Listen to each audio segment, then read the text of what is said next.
बिस्मिल्लाहिर्रहमानिर्रहीम। शुरू करता हूँ अल्लाह के नाम से जो बड़ा मेहरबान निहायत रहम वाला है। मैं उम्मीद करता हूँ आप सब दोस्त खैरियत व आफियत से होंगे।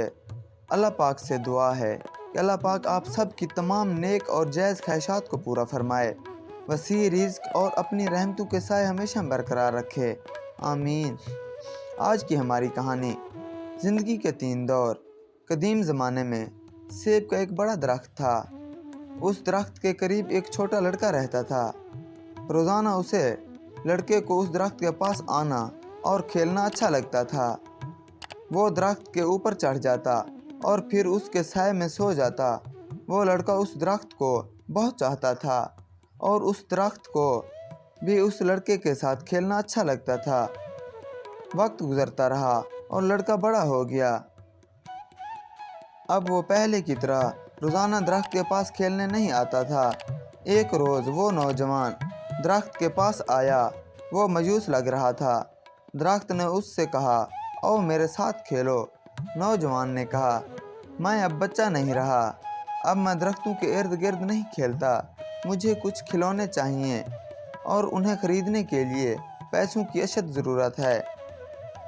इस वक्त दरख्त ने कहा, मुझे अफसोस है, मेरे पास पैसे तो नहीं, लेकिन मेरे ऊपर जो सेब लगे हैं तुम उन्हें तोड़कर बेच सकते हो।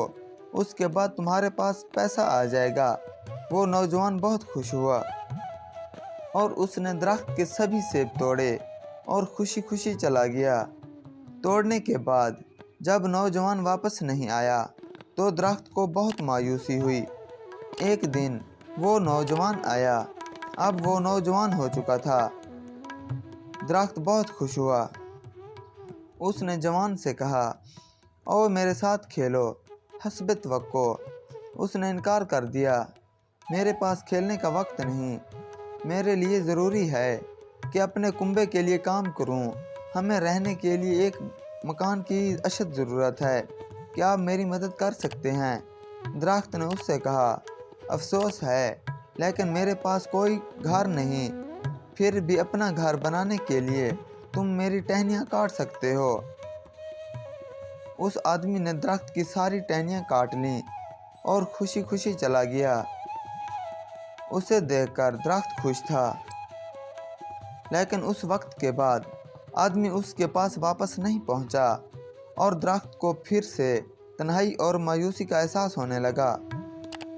एक दिन फिर जब धूप निकली हुई थी और गर्मी काफ़ी ज़्यादा थी, वो शख्स आया।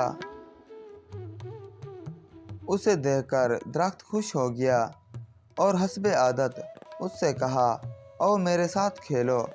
आदमी ने कहा, मैं अब बड़ा हो गया हूँ और चाहता हूँ समंदर में सफ़र करूँ और खुशहाल हो जाऊँ।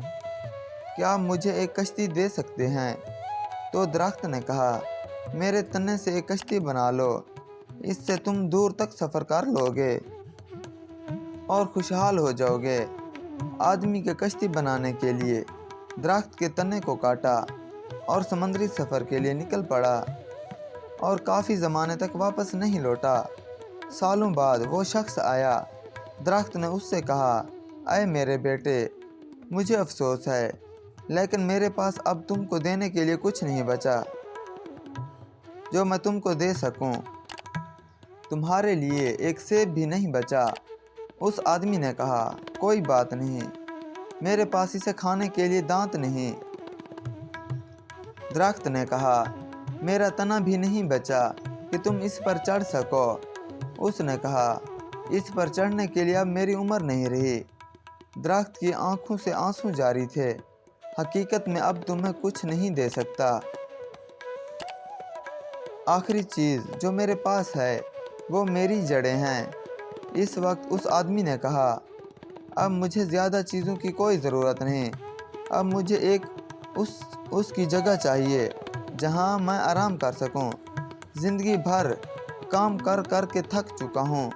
पुराने दरख्त की जड़ के साथ टेक लगाने और आराम करने के लिए बेहतरीन जगह है। तब दरख्त ने उससे कहा, आओ मेरे पास बैठो और आराम करो। आदमी बैठ गया। दरख्त खुश था اور اس کی آنکھوں سے آنسو جاری تھے۔ محترم عزیز دوستو، وہ بچہ آپ خود ہیں اور سیب کا وہ درخت آپ کے والدین ہیں۔ درخت والدین کی طرح ہوتے ہیں۔ جب ہم بچے ہوتے ہیں تو ہمیں ان کے ساتھ کھیلنا اچھا لگتا ہے۔ جب ہم بڑے ہو جاتے ہیں تو ان کو چھوڑ کر چلے جاتے ہیں اور ہم اسی وقت واپس آتے ہیں جب ہم کو ان کی ضرورت ہوتی ہے، اور کچھ بھی اپنی قیمتی سے قیمتی چیز اپنے بچے کو دینے کے لیے کوئی تردد نہیں کرتے۔ جو ان آنکھوں میں بچے ہی رہتے ہیں۔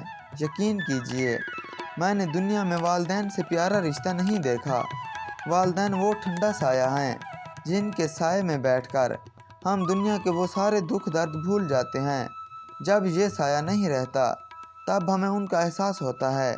میرے محترم عزیز دوستو، جن کے والدین حیات ہیں ان کی قدر کیجئے، ان کے سائے میں بیٹھیے، ان کے ساتھ وقت گزاریے، ان کے ساتھ حسن سلوک کیجئے، کیونکہ وہ وقت یاد کیجئے جب ہم بچے تھے۔ انہوں نے ہمیں کیسے پال پوس کر بڑا کیا تھا، کیسے خود دھوپ میں کام کر کے ہم کو جوان کیا۔ آج ان کو ہماری ضرورت ہے۔ ان کی ضروریات کو پورا کیجئے، ان کو وقت دیجئے۔ صرف ضروریات ہی پورا کرنا کافی نہیں ہوتا، ان کے ساتھ وقت بتائیے۔ ان کو آپ کے وقت کی اشد ضرورت ہے۔ ان کے ساتھ بیٹھیے، ان کے ساتھ گپ شپ کیجئے۔ جب یہ دنیا سے چلے جائیں گے تو اس وقت پچھتاوا ہوگا۔